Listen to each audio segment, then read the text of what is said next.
샬롬 샬롬 샬롬 샬롬 샬롬. 하나님 사랑합니다. 여러분 주 안에서 사랑합니다. 창세기 20장 말씀이죠. 1절에서 18절 우리는 늘 넘어집니다. 그렇죠? 아브라함과 아비멜렉의 그런 이야기이죠. 아브라함이 거기서 네게부 땅으로 옮겨가 가데스와 숲 사이 그달에 거류하며 그의 아내 사라를 자기 누이라였으므로 그랄 왕 아비멜렉이 사람을 보내어 사라를 데려갔더니 그 밤에 하나님이 아비멜렉에게 현몽하시고 그에게 이르시되 내가 데려간 이 여인으로 말미암아 내가 죽으리니 그런 남편이 있는 여자입니다. 아비멜렉이 그 여인을 가까이하지 아니하였으므로 그가 대답하되 주여 주께서 의로운 백성도 멸하시나이까. 그가 나에게 이는 내 누이라 하지 아니하였나이까. 그 여인도 그런데 오라비라 하였사오니 나는 온전한 마음과 깨끗한 손으로 이렇게 하였나이다. 하나님이 꿈에 또 그에게 이르시되 내가 온전한 마음으로 이렇게 한 줄을 나도 알았으므로 너를 막아 내게 범죄하지 아니하게 하였나니 여인에게 가까이지 하지 못하게 함이 이 때문이니라. 이제 그 사람의 아내를 돌려보내라. 그는 선지자라. 그가 너를 위하여 기도하리니 내가 살려니와 내가 돌려보내지 아니하면 너와 내게 속한 자가 다 받으사 죽을 줄 알지니라. 아비멜렉이 그날의 아침에 일찍 일어나 모든 종들을 불렀고 모든 일을 멸하여 들려주니 그들이 심히 두려워하였더라.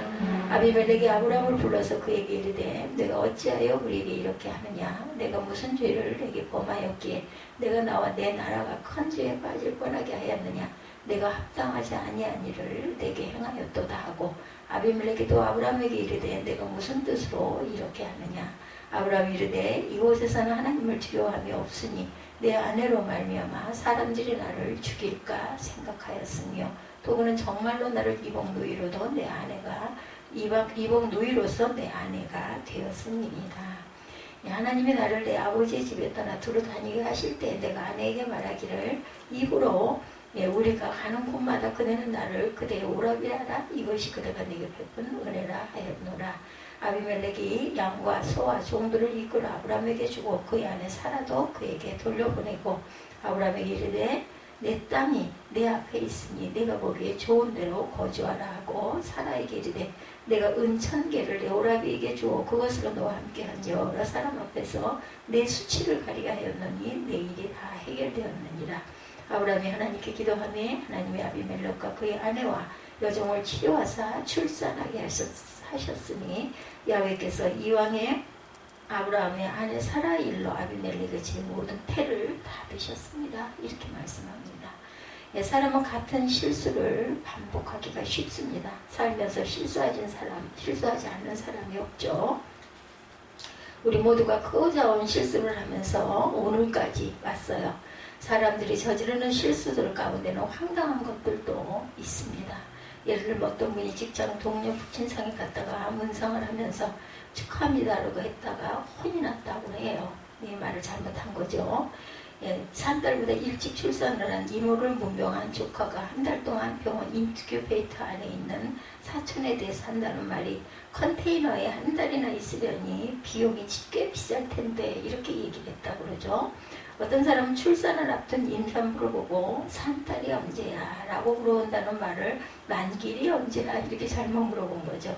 그런가 하면 어떤 사람은 문구점에 가서 양면 테이프를 달라는 말 대신에 양면 테이프, 양념 테이프 주세요 라고 했다고 하죠.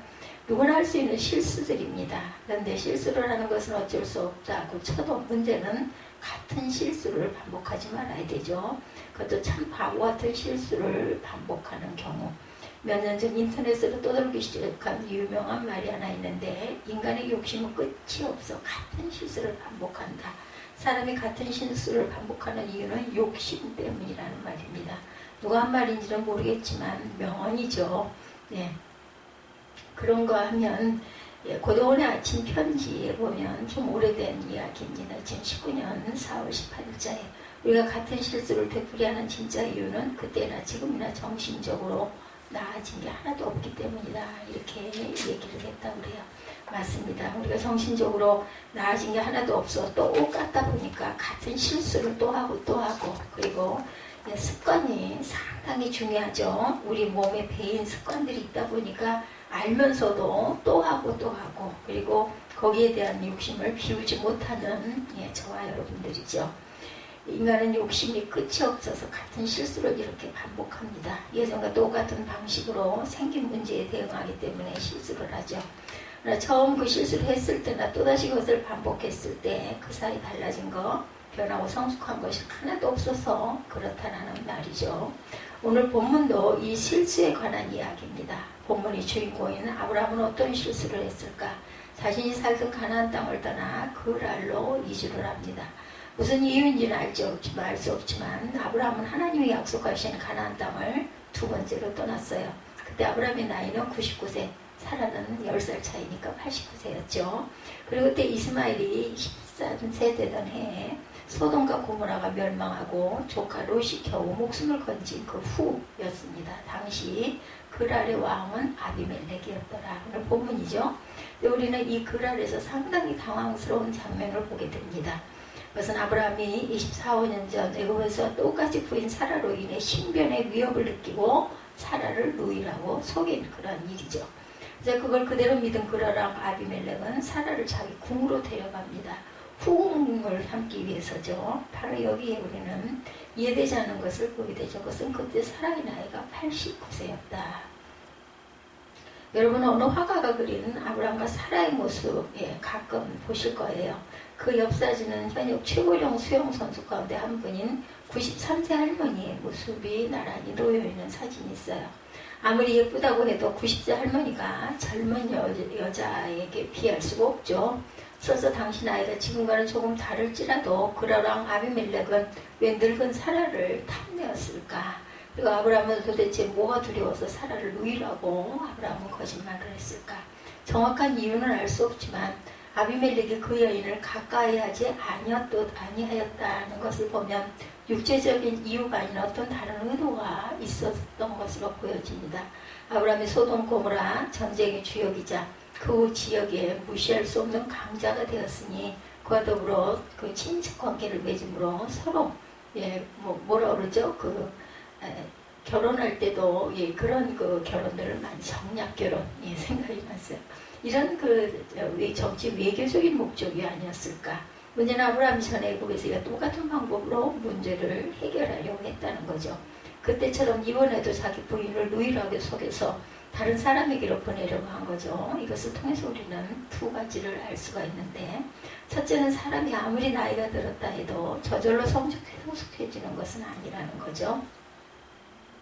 젊었을 때 실수는 있을 법한 일이라고 생각할 수 있어도 늙어서 실수한다는 것은 이해하기가 어렵습니다. 그러나 그렇다고 해서 반드시 나이가 들수록 더 성숙해지는 것만은 아니죠. 두 번째, 인간은 시련을 겪고 나서도 쉬 바뀌어지거나 고쳐지지 않는다는 것을 알 수가 있습니다. 아브라함은 바로 직전에 소돔과 고모라가 죄로 인하여 잿더미로 변하는 심판을 목격했어요. 그러나 그럼에도 불구하고 또다시 거짓말을 합니다. 그뿐 아니라 하나님께서는 아브라함이 100세가 되기까지 수차례 나타나서 말씀합니다. 더욱이 이때는 사라를 통하여 이삭을 주시겠다고 약속하신 바로 그 직후였다. 그런데도 아브라함은 달라진 것이 없어요. 사람이 100년을 살고 200년을 살면 성숙해질까? 아브라함을 보면 그렇지가 않죠. 도대체 얼마를 살아야 언제쯤 성숙을 이룰 수 있을까? 아무튼 아브라함의 모습, 즉 100세를 바라보는 그에게 성숙한 신앙인의 모습을 보기가 어렵다는 것은 참 우리도 변하지 않는다는 것을 보게 되죠. 실수를 막아주셨어요. 하나님께서. 그보다 더 위로가 되고 놀랍기까지 한 사실은 애굽에서처럼 이번에도 똑같이 하나님께서 먼저 그리고 친히 나서서 아브라함의 실수를 막아주신다는 것이죠. 사라가 바로의 후궁이 될 위기에 처했을 때 하나님이 친히 바로를 찾아가셔서 경고하심으로 사라를 아브라함에게 돌아오게 하셨고, 이번 그랄에서도 하나님은 먼저 아비멜렉을 찾아가셔서 문제를 해결합니다. 좀 더 구체적으로 보면 아비멜렉이 사라를 부인으로 취하기 전 어느 날 밤에 꿈으로 아비멜렉에게 하나님께서 말씀하신 거죠. 그 밤에 하나님이 아비멜렉에게 현몽하시고 그에게 이르시되 내가 데려간 이 여인으로 말미암아 내가 죽으리니 그는 남편이 있는 여자입니다. 3절에 이렇게 말씀하죠. 날벼락이에요. 그죠? 아비멜렉은 아마 깜짝 놀랐을 겁니다. 후궁으로 취한 여인 때문에 아무런 잘못이 없는 자신이 죽게 생겼어요. 그래서 아비멜렉은 하나님께 항변하죠. 그가 나에게 있는데 누이라고 하지 아니하였나이까. 그 여인도 그는 내 오랍이라고 하였사오니 나는 온전한 마음과 깨끗한 손으로 나는 모르고 그랬습니다. 인 거죠. 아비멜렉은 아브라함이 자신의 누이라고 해서 확인 절차를 거쳐서 할례를 아내로 취하고자 했을 뿐이다. 따라서 죄가 있다면 부인을 누이라고 속인 아브라함에게 있지 나는 아니다. 이렇게 항변을 하는 거죠. 하나님도 그것을 인정하셔요. 그렇지만 당장 돌려보내라. 이제 그 사람의 아내를 돌려보내라. 그는 선지자라. 그가 너를 위하여 기도하려니 내가 살려니와 내가 돌려보내지 아니하면 너와 내게 속한 자가 반드시 죽을 줄 알지니라. 하나님은 아비멜렉에게 지금 당장 사라를 돌려주지 않으면 그 일로 인하여 아비멜렉 자신뿐 아니라 그의 온 가족까지도 다 죽게 될 것이라고 아주 엄중하게 경고합니다. 다시 말씀드리면 아비멜렉은 잘못이 없어요. 잘못은 거짓말을 한 아브라함과 사라에게 있습니다. 하나님은 아비멜렉의 편이 아니라 아브라함의 편이라는 것. 하나님은 잘못이 없는 아비멜렉의 편에 서지 아니하시고 잘못을 저지른 아브라함의 편에 서셨다라는 거죠. 놀랄 일입니다. 왜요? 하나님은 공정하신 분인데 하나님께서는 아무리 택하신 자가 백성이라 해도 누구나 납득이 되지 않는 그런 편들기를 한다는 것은 이해하기가 쉽지가 않죠. 그러나 하나님은 아무리 아들이 망나니 짓을 해도 그 부모가 옆집의 모범생에게 유산을 물려주지 않는 것처럼 자기 아들 편에서 그를 지지하는 아버지의 마음과 그런 행동을 하시죠. 아브라함을 대하고 계십니다. 하나님은 그렇게 아브라함을 사랑하시고 우리 하나님의 마음이라는 거죠. 이런 하나님의 말씀을 들은 아비멜렉은 아브라함을 불러 내가 어찌하여 우리에게 이렇게 하느냐 따져 묻죠. 그래서 아브라함은 변명을 하죠. 11절에서 13절에 첫째는 이 글 아래는 하나님을 믿는 사람이 없기 때문에 누군가 내 아내를 빼앗기 위해 나를 죽일 것 같이 두려웠다. 이렇게 말하죠. 아무리 이 말이 사실이라 해도 전능하신 야훼 하나님을 믿는 사람이 할 말은 아니죠. 하나님을 믿어야 하는데 두 번째 변명은 좀 더 황당합니다. 그럼 정말로 나 이복 누이로 내 아내가 되었다. 원래가 누이였다. 이 말 자체는 틀린 말은 아니죠. 지난 세월 동안 사라는 한 번도 그의 누이였던 적이 없어요. 사라는 그의 아내였을 뿐입니다. 좋을 때는 아내고 위기를 만나면 누이가 되는 비겁한 변명이죠. 세 번째 아브라함은 자신이 아내와 더불어 다음처럼 약속했다라고 말합니다. 하나님이 나를 내 아버지의 집을 떠나 두루 다니게 하실 때 내가 아내에게 말하기를 이후로 우리가 가는 곳마다 그대는 나를 그대의 오랍이라 하라. 이것이 그대가 내게 베풀 은혜라. 13절이죠. 부부 사이 이런 말을 주고받았다 해도 어디까지나 두 사람 사이 있었던 일입니다. 이것을 자기 행동을 합리화하기 위해서 아비멜렉이 할 말은 아니라는 거죠. 이처럼 아브라함의 변명은 구차하고 부끄러운 변명에 불과했어요. 달고 다른 정치가인 아비멜렉이 그것을 모를 리가 없죠. 근데 아비멜렉에는 아브라함에 대한 원망보다 하나님에 대한 두려움이 더 컸습니다. 그래서 하나님의 말씀에 순종해서 사라를 돌려주면서 양과 소와 종들뿐 아니라 땅까지 주었어요. 그뿐입니까? 사라에게 은 1000개를 주면서 내 오라비에게 주어 그것으로 너와 함께한 여러 사람 앞에서 내 수치를 가리게 하라. 이렇게까지 합니다. 여기서 본문을 볼 때 그럴 사람들은 왕은 물론이고 신하들까지 하나님에 대한 두려움을 가지고 있었다라는 것이죠. 하나님은 아비멜렉의 꿈에 나타나 말씀하셨을 뿐인데도 아비멜렉은 그 말씀에 순종해서 사라를 돌려보내고 재물까지 얹어서 보내죠. 아비멜렉이 종들을 불러 그 모든 일을 들려주자 그들 역시 심히 두려워하였다. 8절이죠. 아브라함이 그랄 땅을 겁내고 그랄 사람들을 겁냈지만 그것은 쓸데없는 걱정이었다는 겁니다. 결론으로는 결국 아브라함에게는 믿음이 없었고 도리어 아비멜렉에게는 하나님에 대한 경외함과 믿음이 있었다는 역설적인 사실이 드러납니다. 아무리 생각해도 그 본문의 사건은 정말 그 동화 같은 이야기죠. 애굽 때도 그랬고 이번에도 그렇고 아브라함의 비겁하고 졸렬한 행동이 문제인데 그때마다 혼인하고 손해를 보는 것은 상대방들입니다. 아비멜렉의 잘못이 뭐예요? 소돔과 고모라 전쟁의 영웅, 그 어떤 왕들도 무시할 수 없는 강력한 지도자 아브라함이 자기 나라에 왔고 그로 인해서 자신의 왕자가 위태로울 수도 있었어요. 그래서 공생하고 협력하여 잘 살아보려고자 한 것이 인척관계를 맺으려고 누이라는 여자와 결혼하려고 했다는 거죠. 근데 그 일이 사단이 되어서 자신과 온 가족이 죽게 생긴 거죠. 정신적, 물질적 피해를 입은 사람은 잘못한 아브라함이 아니라 피해자라고 할 수 있는 아비멜렉이라는 것인데 상식과 일반적인 기술에서 벗어나 있고 납득이 되지 않습니다. 일반적으로 사람은 어떤 문제를 대할 때 자잘못을 따지죠. 누가 잘했고 누가 잘못했는가. 상식에 비춰보면 원인 제공자고 잘못을 범한 사람은 아브라함이에요. 따라서 공의로우신 하나님은 아브라함을 책망하시고 벌 주셔야 마땅했으나 하나님은 아비멜렉은 피해를 입고 아브라함은 이익을 얻게 만드신 것.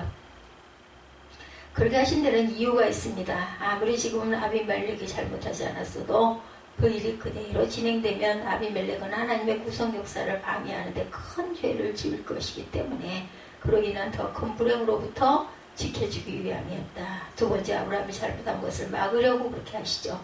아브라함이 그 아래서 사라를 누이라고 속여 그로 인하여 사라가 다른 남자의 부인이 될 경우에 사라의 몸에서 태어난 아들을 통하여 이루실 하나님의 구속사가 잘못되죠. 하나님께서는 그것을 막으신 거죠. 결국 적극적으로 개입해서 아비멜렉을 찾으신 것은 아브라함에게도 은혜였고 아비멜렉에게도 은혜였습니다. 아브라함은 잘난 것이 없는 사람이에요. 오히려 아비멜렉보다 못해 보이죠. 위대한 믿음의 조상은 고사하고 실망스러울 뿐입니다. 중요한 것은 아브라함에게 이처럼 실수와 잘못이 반복되고 있음에도 불구하고 하나님께서 그를 지켜주신다라는 사실이죠. 믿음의 조상에 좀 자격이 없는 그를 하나님께서 억지로 믿음의 조상 자리에 세우셨다 해도 과언이 아니라는 것입니다. 결국 아브라함됨은 전적으로 하나님의 은총의 결과였다. 이런 점에서 저와 여러분에게도 가능성이 있죠.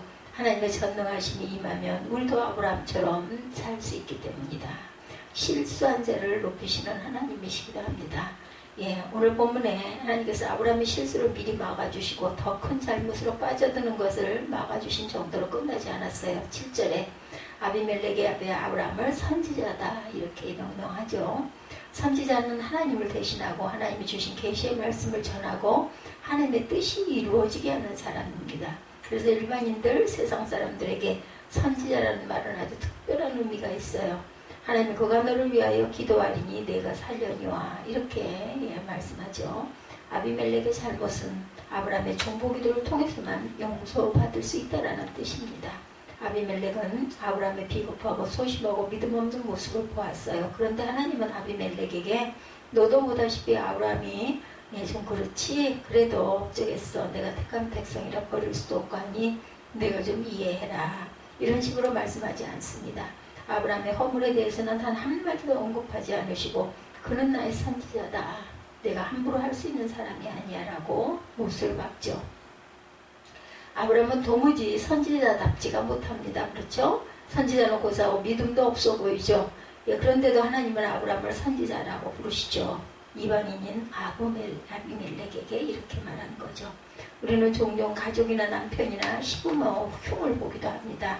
서로 잘 아는 사람이나 혹시 상대방이 그 사람의 허물을 자기만큼 안다고 여기는 사람에게 흉을 보면서 우리는 서로 스트레스를 풉니다. 공감을 하면서. 그러나 하나님은 그렇지 않으시다라는 것. 그 누구에게도 저와 여러분의 허물과 약점을 말씀하지 않으시죠. 도리어 지금도 하나님은 원수마귀의 성도의 대적들에게 아무리 내 백성이 부족하고 허물이 많아도 그를 무시하는 것을 나를 무시하는 것이 더 조심해 라고 말씀하신다라는 것. 이것도 다가 아니죠. 17절에 아브라함이 하나님께 기도하는데 하나님이 아비멜렉과 그의 아내와 여종을 치료하사 출산하게 하셨으니 라고 합니다. 하나님께서 아무리 아브라함이 무능하고 못나 보여도 선지자야 무시하지만 이 정도로 끝내지 않고 아브라함의 기도가 아비멜렉과 그의 가족을 살릴 수도 있고 죽일 수도 있다는 말씀을 하셨고 실제로 후손이 없는 아비멜렉의 왕실에 아브라함의 기도로 말미암아 후손이 태어나는 일을 이루십니다. 이것은 조금 전까지만 해도 아비멜렉 앞에서 그 미신이 크게 실추되었던 아브라함이 순식간에 믿음의 조상으로서의 권위를 회복한 장면이기도 하죠. 하나님은 궁지에 몰린 아브라함의 선지자적 권위를 회복할 수 있도록 그의 기도를 들으시고 아비멜렉 집안의 우환을 해결하여 주심으로 모든 사람이 아브라함을 우러러보도록 만들어주셨어요. 그렇죠? 18절에 이것은 아브라함의 경우로 한정되는 일이 아닙니다. 오늘도 하나님은 예수를 믿어 자기 백성 된 여러분을 아브라함처럼 대하고 계신다는 것. 따라서 예수 안에서 주님 때문에 아주 특별한 존재가 된 저와 여러분들 예, 하나님의 택한 자녀들이죠. 예, 여러분이 아브라함처럼 인격 있는 삶에서 도덕적으로 윤리적으로 완전하지가 아니할지라도 여러분께서는 하나님은 여러분을 높여주시고 그 증거로 여러분 주변과 이 세상 여러분으로 인하여 복을 받게 하실 것이라는 것. 예, 우리는 주님을 배반하나 우리는 정말 큰 위로가 되는 것은 첫째 100세가 되어도 여전히 믿음이 부족하고 허물이 많은 아브라함. 그러니까 주님과 함께 세월이 얼마고 또 나이가 얼마나 들었어요. 그죠?